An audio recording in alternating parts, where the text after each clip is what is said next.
screens.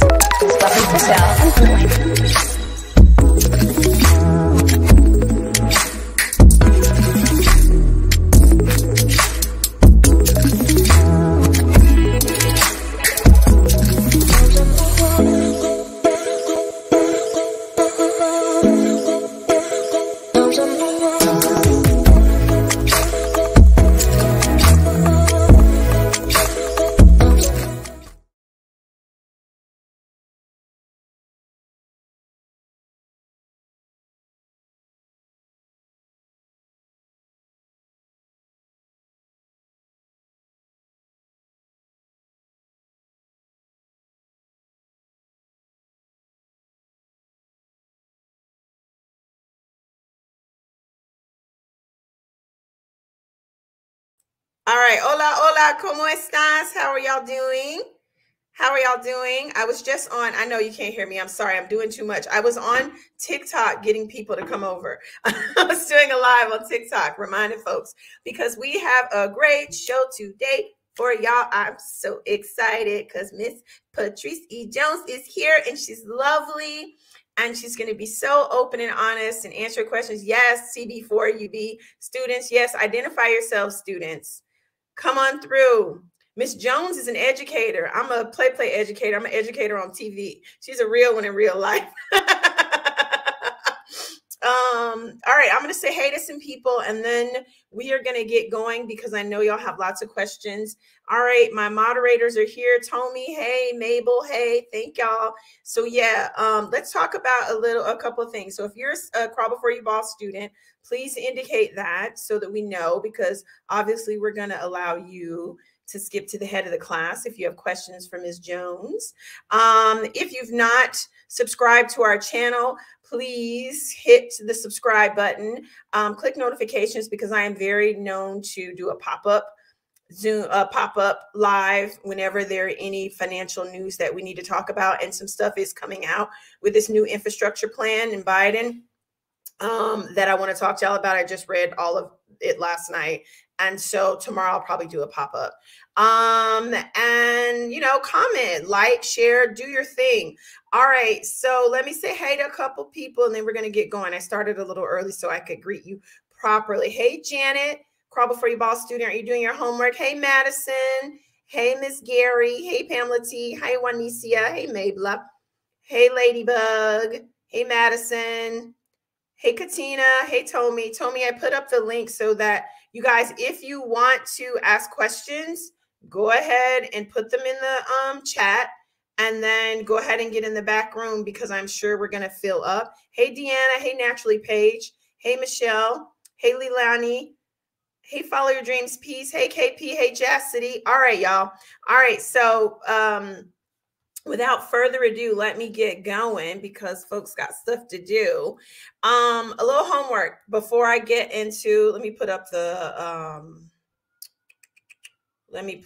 link again. Do you have it, Tommy? Put the link up, and then I can just leave it up, and then I can feel free to just chat. Here it is. All right, if you want to join us after we have our little chat, the format today is I'm going to talk to Ms. Jones, and then we're going to allow, sorry, some fire truck driving by. We're going to allow for a few minutes of questions. Hold on, y'all. Must be a fire or something somewhere. I hope everyone's okay. We're going to allow for a few minutes of questions. You get one question, and y'all know I'm a stickler about that. Don't get on talking about I got 5 questions. You get one question.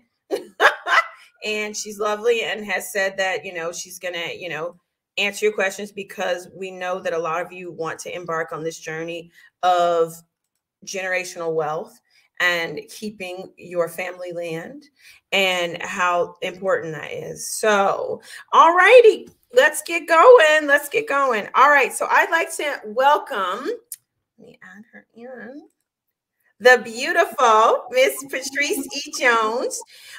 She's an educator. She's a model. She's a writer, and she's a budding land steward. Welcome, Patrice. How are you? I'm good. Hi, Buffy. Hi, everybody. It's good to be here. Yeah. So she, your land is in Mississippi, but you are currently in New Orleans. Yes. Yeah, so I live in New Orleans, and this is home on my dad's side of the family and kind of my mom's side because they moved from Mississippi to New Orleans and ended up settling there. So it's both are home. New Orleans is home and Mississippi is home. Now I get the Creole, your TikTok and Instagram. My dad is Creole, or was. He passed away. But yeah, so we have I traced my family back 7 generations in New Orleans on his side. All right, there's some fire truck going by. Bear with me. I'm sorry. This is live. Don't they know? Don't they know that I have Miss Patrice E. Jones on? We don't have time for that. Okay, so I found you on TikTok. I'm a big fan. And I saw your story of your deciding to restore your family's 116 acres of land to its prior glory and keeping that land in the family and the importance of generational wealth. And so I want you to tell me a little bit about your family history and how you came to become the person to take on this big endeavor. Okay, so I guess I'll start from the beginning and how we got the land, because a lot of people are, how did this happen? So it's my great-great-grandmother, which I said in my post that a lot of people have seen, was the daughter of her enslaver. Unfortunately, I mean, it's weird, to say the least. So he basically, I don't want to say the word, but yeah, her mother, and she was born. And he was actually a pretty prominent figure in Mississippi. We don't know if it was him or his son who was her father, but they were both judges, and the senior of them was a Mississippi Supreme Court justice. So he was a pretty big figure in Mississippi, had a lot of power, and he ended up keeping her. So she was born 6 months before the Emancipation Proclamation. And when it came time to free her mother's name is Isabella, and my grandmother's name was Florence, my great-great-grandmother, Florence Geneva. So her mother was Isabella, and it came time to free Isabella. And he freed Isabella, and he said, I'm going to keep Florence, my daughter. But she was also his slave. So he kept her, and she lived with him and his wife in their house until she was 18 years old. And she's marked on the census as a servant. So basically he kept his daughter until 1880 as a servant in their house. And we don't know the details of how she existed in that household. Was she treated like a daughter? Was she treated like a servant? We don't know. We really don't know. But we do know that at age 18, she wanted to get married. And he said, okay, well, I will help you with 40 acres and a mule, which is what everybody was supposed to get, but very few people did. And he said, okay, I will help you with this. And he helped her with the first 40 acres. Not to mention, he also helped her mother get 40 acres and a mule. And we know this because in his finances, he ended up giving them loans later on so that they could buy more land. So that's how we got the 116, because he ended up giving loans to Florence and her husband, and they were able to buy all the land surrounding it. And then over time, they slowly paid him back. So in his records, you can look and you can see that Emmanuel, my great-great-great-grandfather, or my great-great-grandfather, was paying him back every couple months, just more money to fund it. So the land was purchased mostly out of a loan from him, but also some of it was supposedly just given to her, but we are unsure exactly the details of that. But yeah, that's how that happened. Wow. So. Wow. I'm just impressed that you all know all this. Like, who did the research? Like, I mean. So this is interesting. So we are a big research family. Florence, who was raised in that home, was raised really understanding the importance of education. So the woman, the wife, who wasn't her mother, but his white wife, she started the first women's college in Mississippi. She's Annie Coleman Payton. So she started the first women's college, and Florence knew the importance of education. And from there, they used the land to educate all of their children. So all 11 of their children went to college, right? Basically out of slavery because of that land. They used the land to make money. They'd send one kid to college and that kid would come back, help. They'd send another kid to college, and all 11 children were educated. I think because of this education, I think because she was able to read, people just kept records and kept documents and kept the stories going. And I think they all had pride in the land because they got educated from it. They were able to move to different states and different cities. And eventually, as I said, my part of the family moved to New Orleans. And so that's probably how we know. And then we're all professors and educators in this family. So we're just nerds who like to research everything. I mean, we comb through census records in this family. That's how we do it. So.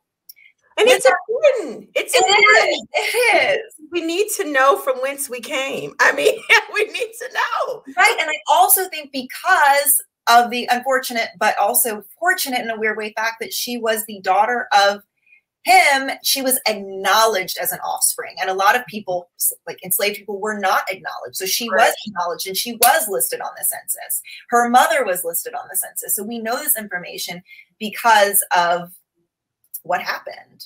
So and amazing record keeping from your family. Yeah. Now, how did you become the person to be the head of this new endeavor? Well, not new, because you guys have been, the family's been doing this for 25 years.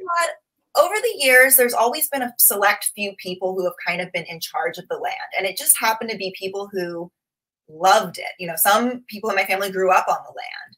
I have one cousin in Jackson who grew up on the land, and it's very dear to him. And he's the one who's been paying most of the taxes on it for all of these years. He's an eye doctor. He's amazing. We're naming the pond after him. I don't think he knows this yet, but it's Cousin Dewey. And Cousin Dewey's pond. We have a pond with fish. We can fish and get our own food. Yes, hello, real generational wealth. Yeah, so he's been the one paying the taxes along with another cousin. So my great grandmother ended up leaving some funds behind in a trust, so that we could keep the land in the family. So that other cousin, and my mother's involved in that group. They all had access to funds to help kind of keep it going, pay taxes, maybe not keep up the houses so much. That's been difficult over the years, which is why they look the way they look, but to at least keep it in the family. And I guess what happened was, I mean, there's no rhyme or reason why I became the one other than I said I wanted to. The older generation is getting older. They're like, we can't keep doing this. Who's going to pay the taxes when I go? And I grew up just loving the land. I visited it quite a bit when I was a kid. We lived in lots of different states growing up, and we'd always drive through Hazelhurst, Mississippi. And so my mom would always point out on the road, there's Hazelhurst, and that's where the land is. And occasionally my dad would like pull, and we'd go visit it or look at it. And then we also had family reunions on the land. So, and also we have cousins all in the area who have also hundreds of acres. So not just our family, but we have other cousins in the area with a lot of land, and we would have joint family reunions. So I just grew up loving the land. And I just made a choice. I said, hey, everybody, I don't think we need to lose this land. I think we need to keep it in the family. I'm not afraid to put my heart and soul into it and do whatever it takes to get it back in its glory. Not to mention, I had just a few visions and dreams that I saw the land, and this is a little woo-woo, but this is what happened. I believe in manifestation, and you seeing go ahead. Yeah. So basically, I had a really serious health problem a few years back. Like 2 years ago, I had my lung collapses. I have a connective tissue disorder. So my lung collapses occasionally, which is awful. And I was in the hospital, and I was having these just awful pains and just getting surgeries. And at one point I was in bed, and I just kind of like dozed off, and I had this vision of the land. I saw all of the houses fixed. I saw it in its glory, and I couldn't get that vision out of my head. I couldn't get it out of my head. It just stuck with me.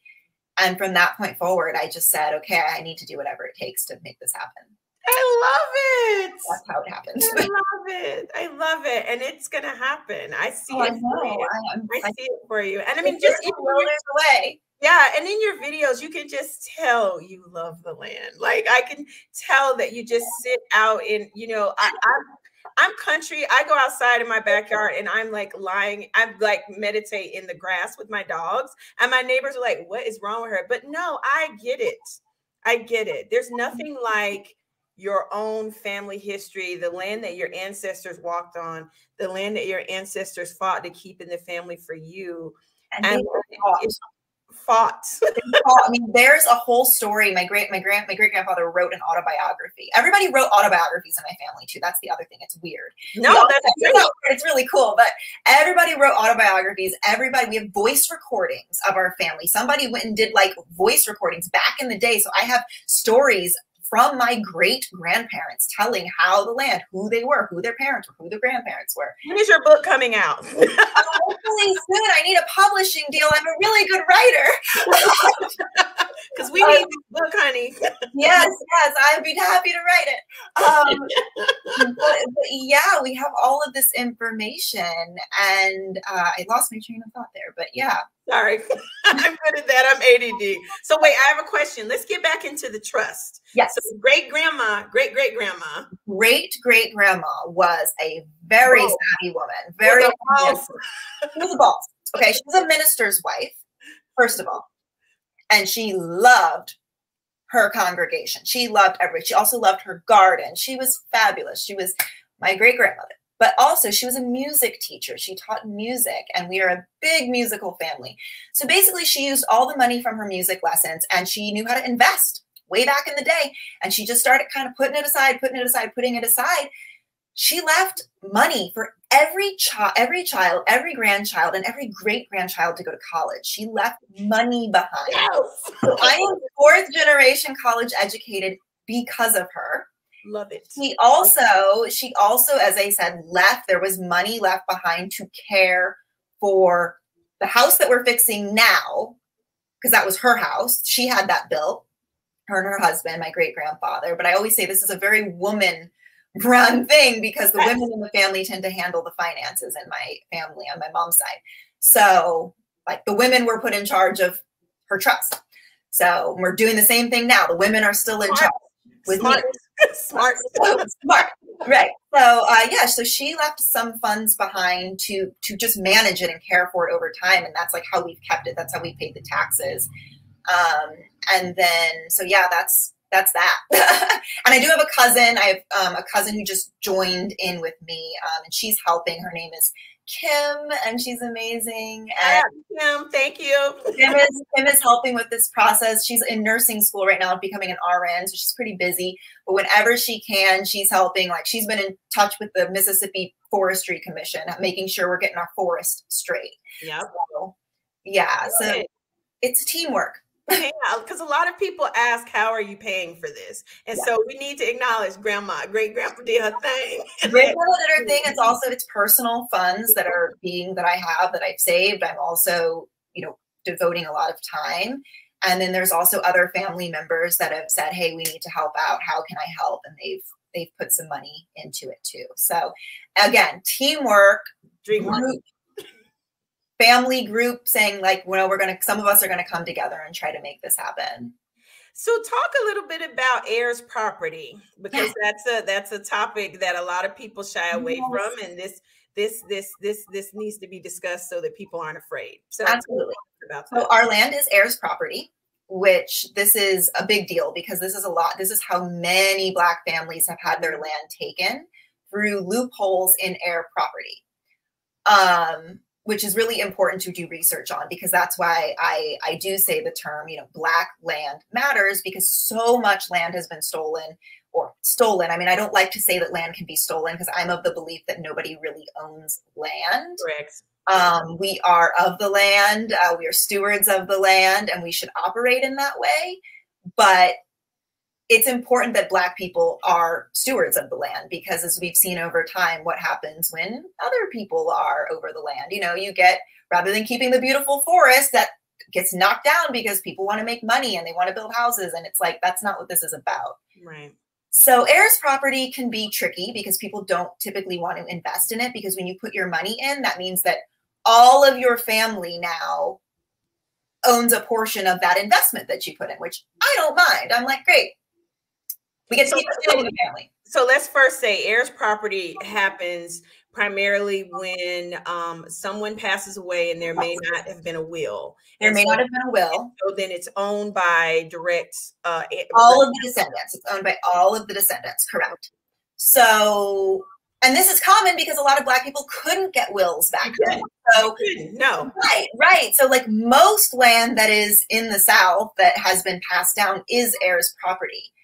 So it can be, there are a lot of loopholes where the government can come in and take it, or if somebody says, oh, I don't want to be a part of this anymore and I want to sell my portion, they can sell their portion or try to, and the courts, rather than be fair and say, do y'all want to buy this person out of their portion? They just say, no, we're just going to for sale. We can't even split this up. This isn't even a thing. However, recently, an amazing attorney, and I'm so sorry I'm forgetting his name, but he's been doing amazing work in protecting heirs property. And they have a law that passed, which is the Partition of Heirs Property Act, which actually protects people who have heirs property. And it's passed in most states in the South. I know in Louisiana it has not passed, but in Mississippi it has. It just passed in 2020.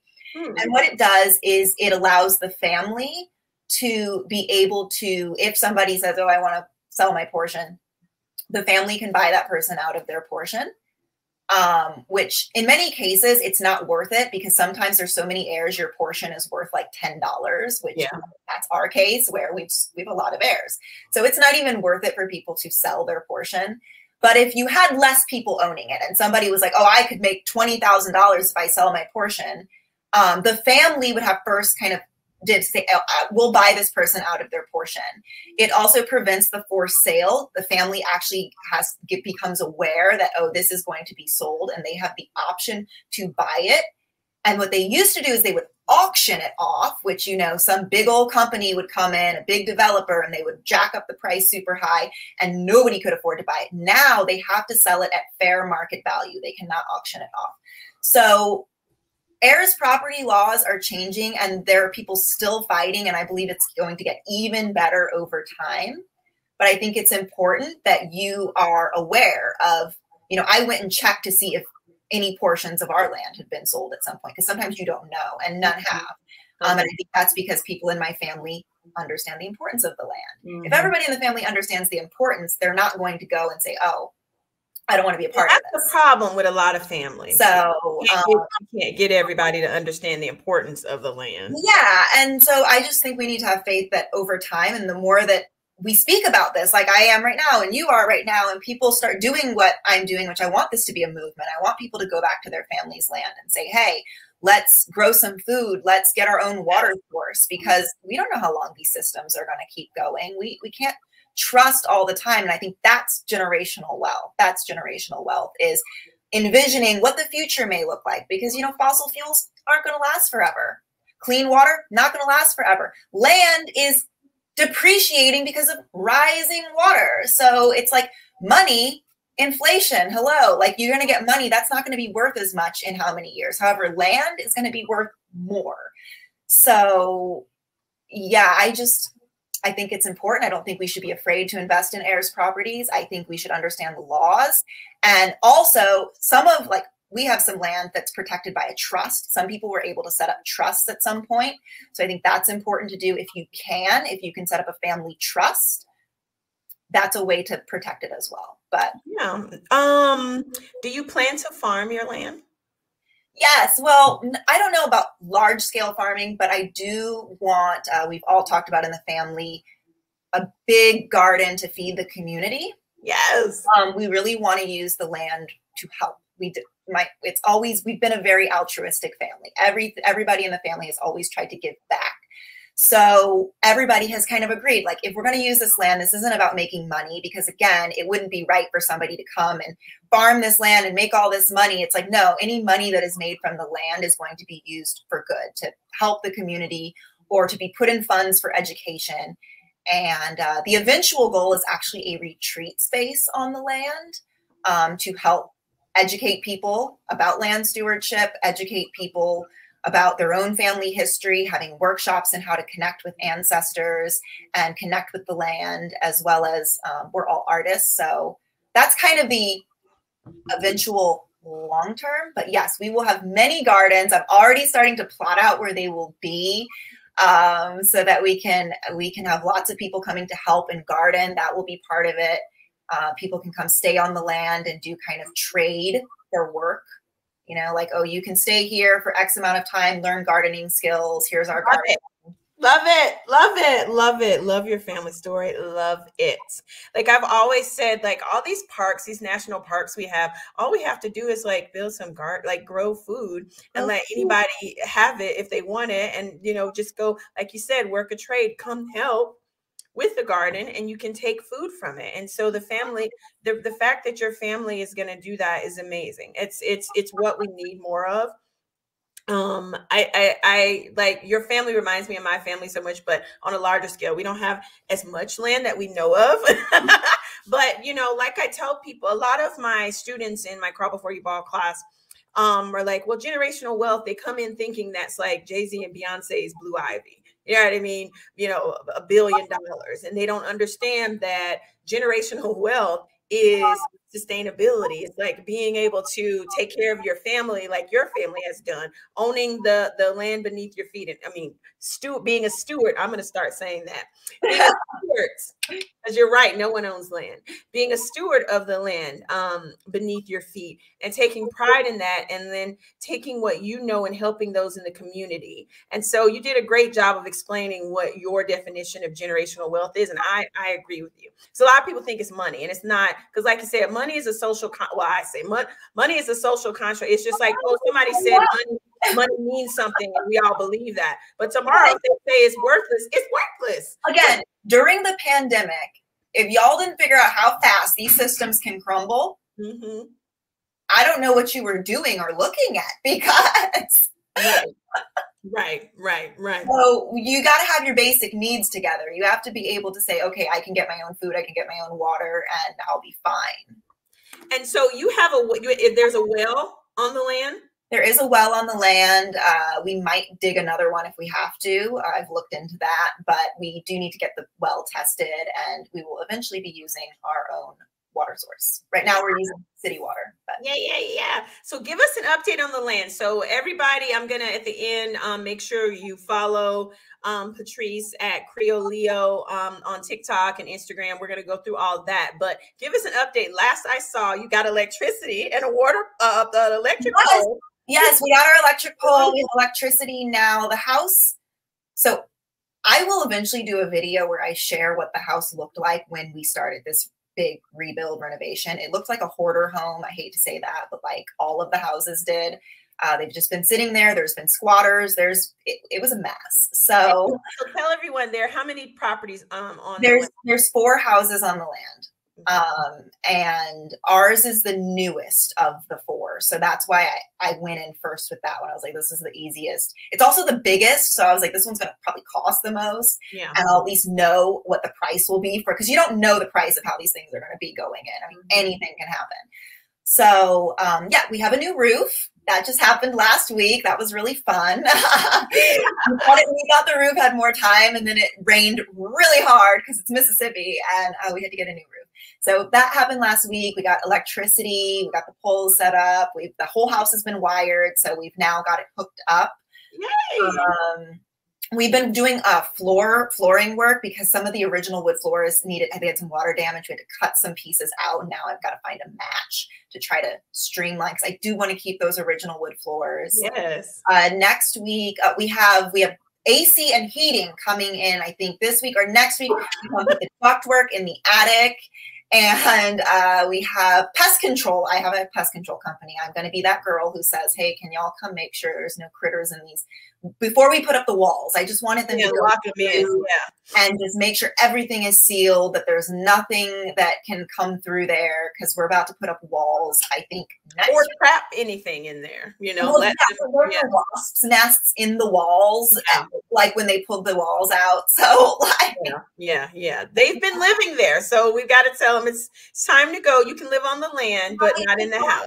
Go out there, but we've got that happening. And yeah, we're pressure washing now the outside of the house because so my cousin George, everybody needs to know about cousin George. He's a legend. He is not a cousin that is a descendant of this land, but he's got a bunch of land that our lands used to connect by a road, which is really cool because there used to be a little road that would go between our lands. So he is our contractor, and I love it. Yeah, and so a lot of my cousins are working on the land and fixing the land, like his son and all of, you know. There's a very big love for this land because my great aunt TJ was a midwife. And so all the people in Hazelhurst over the age of 50 who are Black, because, you know, Black people couldn't go to the hospital and be born, were born like on that land or in there. And she would go to they were born there. So they have those babies. There's people working on that house right now who were birthed by Aunt TJ in the house that's roof is collapsing right now. So yeah, that's pretty much the update. George is working on it. They're pressure washing the house. We're going to start painting the outside. A lot of people want to know what color I'm painting it. I'm keeping it the same color it was. My ancestors painted all those houses white with green trim. We're keeping them white with green trim. I am going to pick a green that pops a little more just because, but they're staying white because that's what they wanted back then. I didn't want to change that. That's what they want. Oh my goodness, I'm so happy. My face is going to hurt from all my smiling. Oh my goodness. Okay, so I have promised people that I would allow them to ask questions, and it's now 11. So we're going to take some questions. So let's see. All right. First, I'm going to do some of these questions in the comments, and then we'll bring people on because it looks like a couple of these people are having. Let me kick Terry Ann, come back because it says you're having trouble. But let's look at some of these questions in the comments, and then we'll bring on some people live. But thank you. No, this is great. I'm so excited for you. And, you know, now we're all nosy and we're going to want updates. So I know you go down there twice a week. So you're going to have to include taking your phone out, honey. Oh, no, it's a constant document. I'm like, I'm going to need a personal assistant soon. Right. My shoulders are hurting from driving so much. I'm like, I need help driving. You drive 8 hours, like, right? 8 hours. Yeah. It's 2 hours there, 2 hours back. And I do it twice a week. So yeah. Princess, come through. I know you have good questions. Hold on. Let's see. Where do you check? Let's see. Here we go. Where do you check for about if a portion of the land has been sold? Where do you check to find out if a portion of the family land has been sold? I mean, I would go. What I did is we went to the deeds office and we looked up what the family. It's under our estate, which is another way to protect the land, is to have it under the estate. So you just look up and you make sure nothing from the estate or whatever whose name the land is under has been sold. And the deed office should have it because if a portion or something has been sold, there would be a deed that broke off of that. So how did she research the Caucasian side of the family? I have a last name. How do I find out more about my white great-grandfather? If you have a last name, Ancestry.com is really great. Look through census records. Like in our case, I don't know if you were here when I said, but he was a Mississippi Supreme Court justice. I've got pictures of him. I know exactly who he was. So it was very easy to research him because he was such a prominent man in Mississippi. And that's why also this land is historic. It's Mississippi history. It's like this. His picture is in the state capitol. You go to the Capitol in Jackson, and my great, great, great, or great, great, great, great, we don't know again if it was him or his son, but his big old picture is hanging in the Capitol there. Oh my goodness. My dad's side of the family is from Hazelhurst, and we have family land there that my dad lives on and takes care of. This is amazing. I need to look more into her story. Yes. Our neighbor. How big is Hazelhurst? Tiny. It's like a population of 4,000, and we are not even in Hazelhurst proper. Like we have a Hazelhurst address, but we are far out in the boonies. It looks like everyone wants this book to come out. Where's my publishing deal? So in addition to all the other work that you have to do. Well, we're actually, so one of the rooms in the house is being called the writing room because so everybody in my family wrote books. My grandmother wrote a book. My great aunt wrote a book. She wrote all of her books in that house, in this room that we're calling the writing room. So my goal is when the house is fixed, I will go into the writing room and I will begin writing the story. Oh, I've already actually started it, but you know.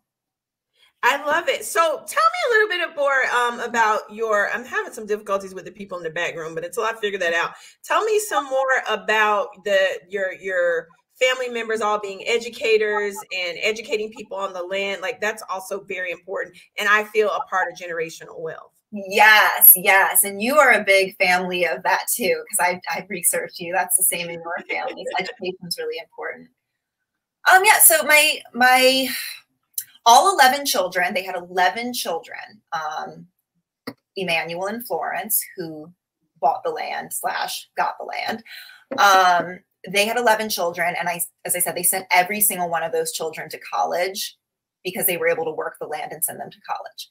My particular great grandfather ended up at Tuskegee, and he went there with, I don't know, I think it was like $10 in his pocket. I think I'm wrong on that number, but there was very little money. And he went into Booker T. Washington's office and he said, I don't have any money, but I can work. How can I go to school here? And Booker T. Washington said, can you sing? And he said, yes, I can sing. And so he put him in the Tuskegee Quartet. So my great grandfather was in the Tuskegee Quartet and he was a singer. And then he married my great grandmother, the money lady. And he became a minister eventually. And she was really big into education, and she had a college degree.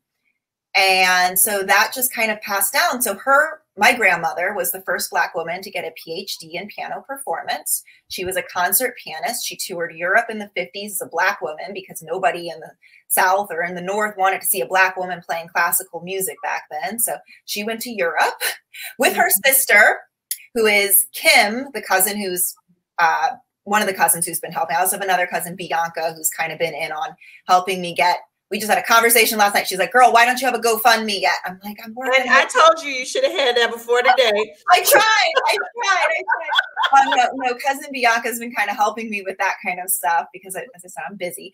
But yeah. So that's part of it. My mom has, a master's degree, and my mom's a theater artist and scholar, theater historian, pretty prominent theater person, directed at the Apollo, Lincoln Center, off Broadway. That's my mom. My dad was an economist. And so that's kind of why I think I have that little bit of like money knowledge. Yeah, my dad. So big, yes. Yeah. What about you? And then me, I have a bachelor's in English. I have a master of arts in English. I'm a writer. My area is literature, focused in African-American literature. And I'm also going back to school right now, which is kind of a little side thing. I'm not telling too many people, but I guess I'm telling the world now. So part of Handy Heights is to create an archive, a family archive. And I've always been big into nostalgia and history and keeping family documents. And I am the keeper of all the family documents. I have boxes and boxes of family photos, and I have all the writings of the family. I have original manuscripts. I have things like poems that were written by the family. And I really want to create a family archive. So I'm about to go back to school and get a certificate, a master's certificate in archival studies, so that I can build an archive on the land and house all of the work, as well as create a digital archive for all of our family history, and maybe expand that even into, creating digital archives for other Black families to archive their work. So I love it. That's the goal. That's the dream. I love it. I love it. We're going to bring Mabel on. She has a question for you. Hello. Good morning. Hey. So your story is incredible. I can't wait till you write a book. It's just incredible to hear. So my big question is, was it hard for you to, you said it was your great grandmother was a slave and this is how she got the land. Was that a problem for you to resign yourself to that, knowing that the land was initially the way it came about being your land, or was that an easy, like, you know what, it is what it is. This is how we got it. Let me build from that and make it something more. I only ask because I know a lot of people might have issues with that, you know. I think for me, I think it's more of it is what it is. I mean, I can't change the past. Right. I know, I mean, I don't ever want to glorify an enslaver, ever. And I haven't shared photos of my great, great, great, great grandfather on social media yet. I will eventually do some kind of history lesson on that and share who he was. I do know that his name passed down in the family, so there had to be some kind of respect for him, but I don't know if that respect was, he gave us this land, he helped us get this land, we wouldn't be here. And there's also a lot of brainwashing that happens when you are an enslaved person. So, and it was her father. So it's complicated. And I think for me, just kind of knowing that I have so many, I say I'm America's truth because I have Native American ancestry in my family. Okay. And that ancestry, some of the Native Americans owned my Black ancestors, and some of my Black ancestors owned my Native American ancestors, and some of my white ancestors owned my Native American and Black ancestors. Okay. Then I have my white ancestors who were owning my Black ancestors. And then I have a lot of free Black ancestors because of my Creole history in New Orleans, free people of color, as well as even on my mom's side, there were people on her side who came straight from Africa and just were put here. So it's like, I have so much in my family history that, I mean, I am the story of what has happened in America and why we are what we are. And I look the way I look because of that. And I am the way I am because of that. So I think, no, I don't think it's hard. I think I'm very proud of my family history, even if there is violence in it, because it made me who I am today, and I wouldn't be here without it. And I don't want to hate myself. I'm about self-love.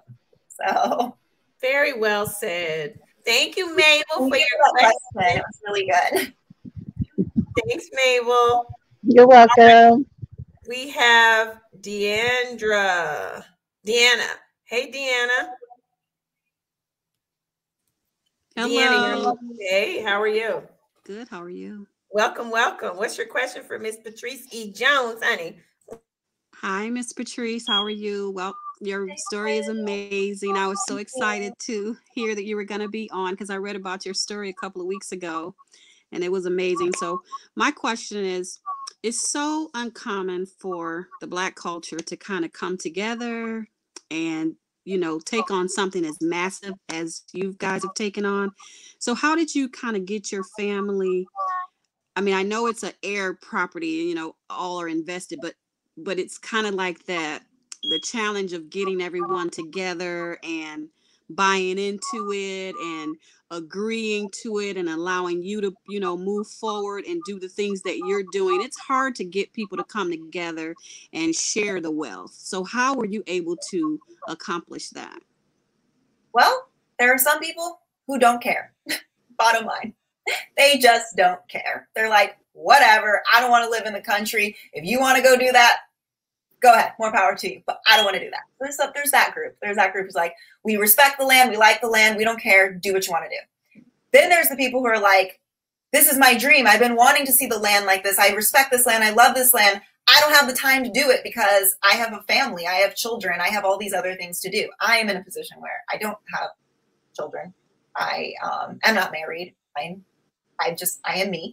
I'm a single woman and I have the time.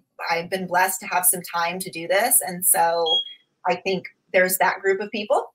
And then there's the group of people who, again, like another kind of, I don't care, but also I think it's crazy what you're doing. And I'm just going to sit back and watch and you're nuts. And I'm like, yep, I'm nuts. I'm crazy. I know I am. Thank you for letting me know that I'm crazy. And yeah, there's nobody so far that's been like opposed, because I think, why would you be opposed to doing something positive with your family legacy?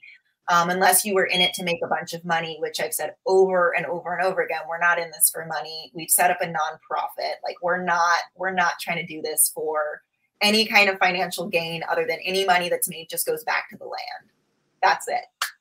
See, that was a problem that we had with our family. We had some property that my great grandmother worked very hard for, paid cash for it. You know, back then, $5,000-$10,000, that was a lot of money.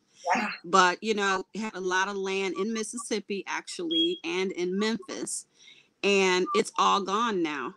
Like it's not there because family could not come together and make decisions on who's going to do this, who's going to do that. People were jealous, and it was so sad for me now, especially, you know, hearing your story now, the things that we could have done with that land, you know. I just wondered how you pulled it all together. So congratulations on that, 'cause that's a big. Your story is very common. And I'm hearing it a lot of people saying, you know, families not getting along and losing land, or somebody doesn't want to pay the taxes or whatever. Exactly. And yeah, I don't know how in my family so far it's just been like, yeah, just take care of the land. Everybody's just said, you know what?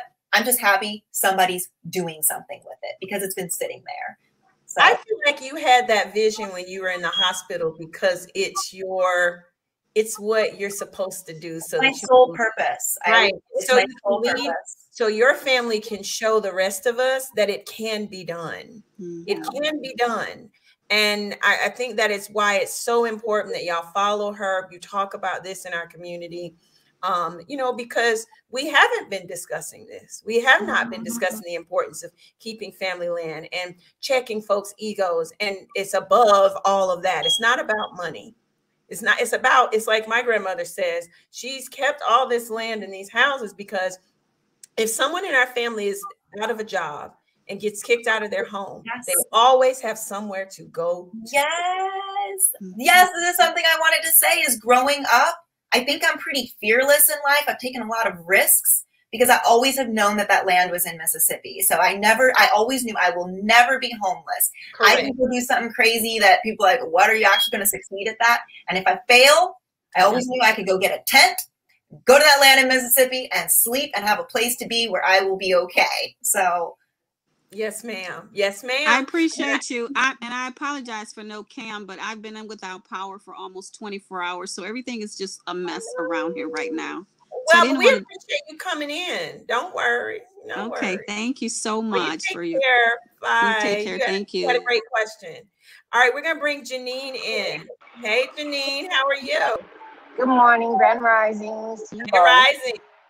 I have like maybe 2-3 part question. So my first question is, congratulations.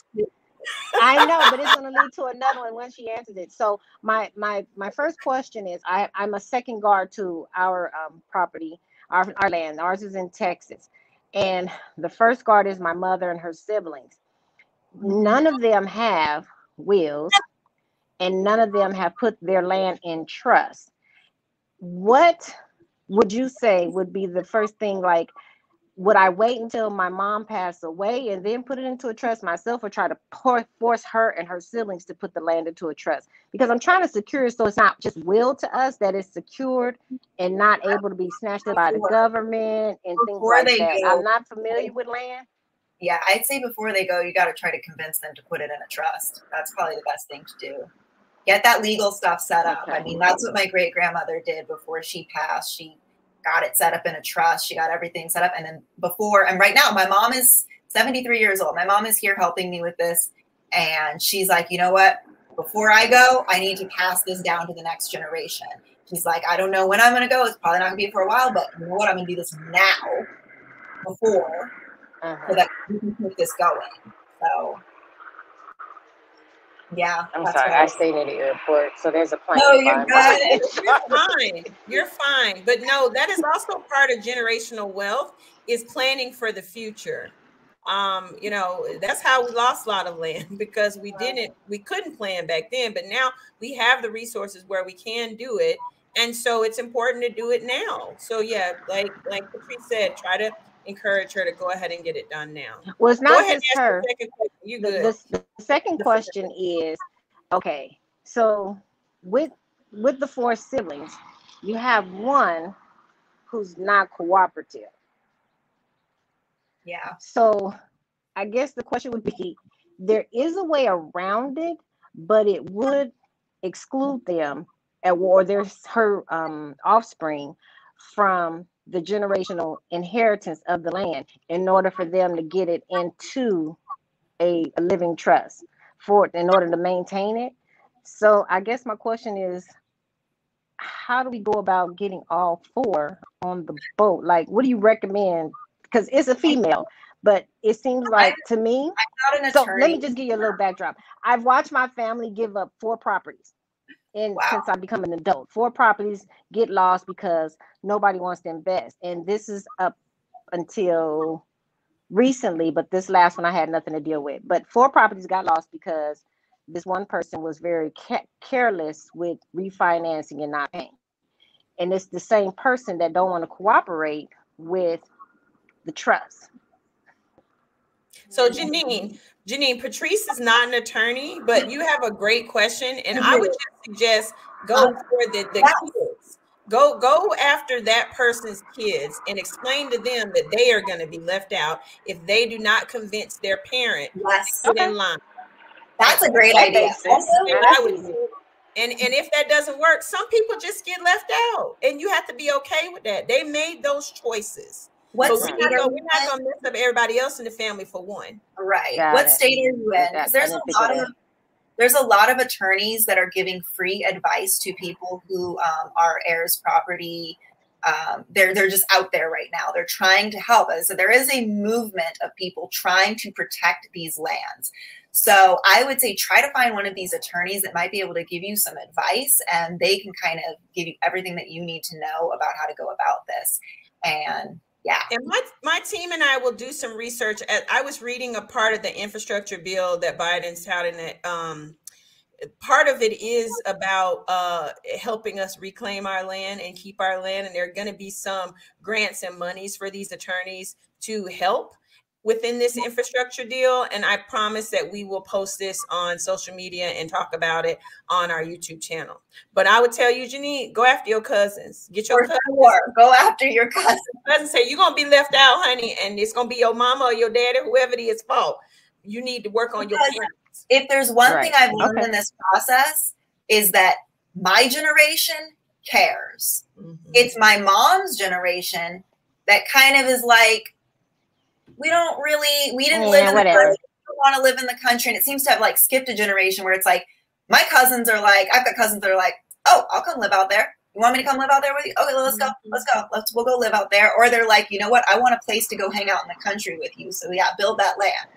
So right. I'm tired of breathing in this smog and paying $1,000 a month for a 1-bedroom studio apartment. But thank you, Janine. We appreciate you. And we promise that we'll come back with some resources. All right, we're going to take Tommy, and then we are good. Hey, Tommy, how beautiful. Hi, good morning. Rising. Thank you so much for joining us this morning. My question is really simple, I think, but I know that we've been talking about generational wealth lately and making good financial decisions and things like that. Was this a big feat for you, retaining this land when it comes to finances? Was it easy? Is it because you already owned it that it wasn't really something that you had to financially prepare for? Or what was that process like, retaining the land and keeping it when it comes to the financial aspect? So it's been, as I said, it's been in the family for years. There's been one cousin along with another cousin who's kind of been helping pay the taxes over the years.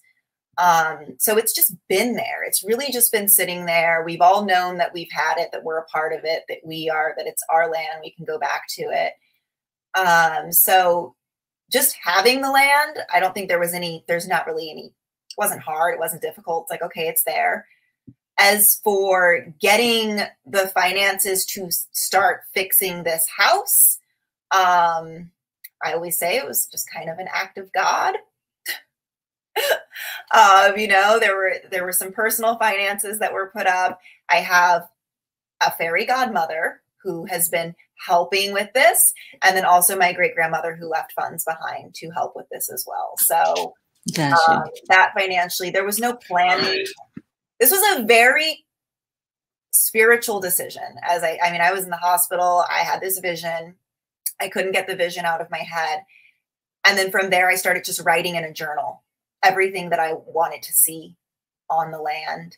And then I started talking about it with my mom and with my cousins and with, you know, people I knew, and just like, oh, wouldn't this be cool? And wouldn't this be cool? And it just kind of grew from there. And honestly, we don't have the finances to fix those other houses right now. Will we? Absolutely. You know why? Because I'm going to find it. And that's my motto. Like, if there's a will, write this book. Yeah, like I will find the money to fix those houses. And that's what I keep telling people. Like, yeah, we might not have all of it now, but we have land. We have smarts.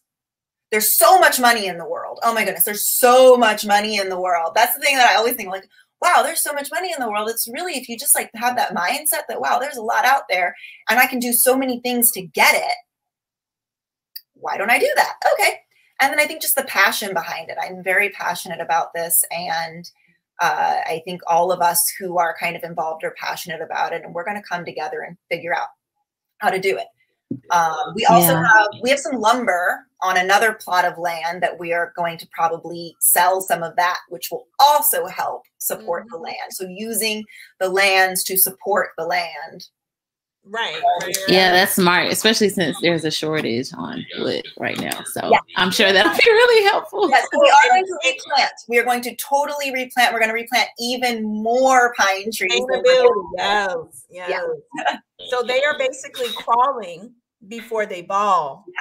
Right? Yeah. They're gonna make it happen. All right. So let me just share. Tomi is my executive assistant, and Tomi is Nigerian. And Tomi and I were talking. We were so excited about this interview, and we were talking, and she's like, "Yeah, back home, everybody lives on the family land. Everybody has a house. Like, it's like this is totally an American kind of thing where it's like nobody wants to live on the family land." And I'm like, "You're so right. You're so right. Like, we should be honored to live on the family land." Like, I know, but like she said earlier, so many people are so far removed or may not know. You know, people have married and moved, and it's just it's incredible, right? Who love the land, but their spouse are like, "I'm a city person. I don't want to be out there," and so they have to make a choice and say, "Okay, well, I'm gonna just stay in the city, and I don't want to be on the land." So I think it all works out in the end. People will stay in the city. Some people will come to the land. I'll be there. I'll be there making things work and taking care of the gardens and having people come to help and whatnot. But well, I'm gonna make a trip down there. Thank you, Tomi. I'm gonna make a trip down there, and I'm gonna try to bring W. Kamau Bell with me, honey. He needs to get this on CNN.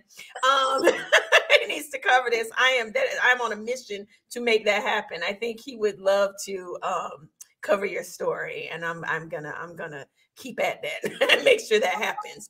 So we're gonna keep to our time. Thank you so much. Thank you so much. You've been an amazing, a fantastic guest. It seems like I might need to hire you to edit my latest revision on my book, because I didn't realize you were doing all that. And maybe that can go toward the land funds, honey. We're gonna talk later. I know you have no time, but I'm just listening. I'm like, maybe I need to talk to you about that. But so tell us, leave us with some final thoughts and how we can follow you on this journey, and that you're going to be setting up this GoFundMe, and then that we should look for it so we can finish. Anything helps.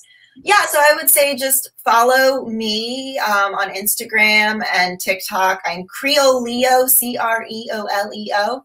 I'm Creole and I'm a Leo, so that's what we do. And I'm the Creole Leo on TikTok.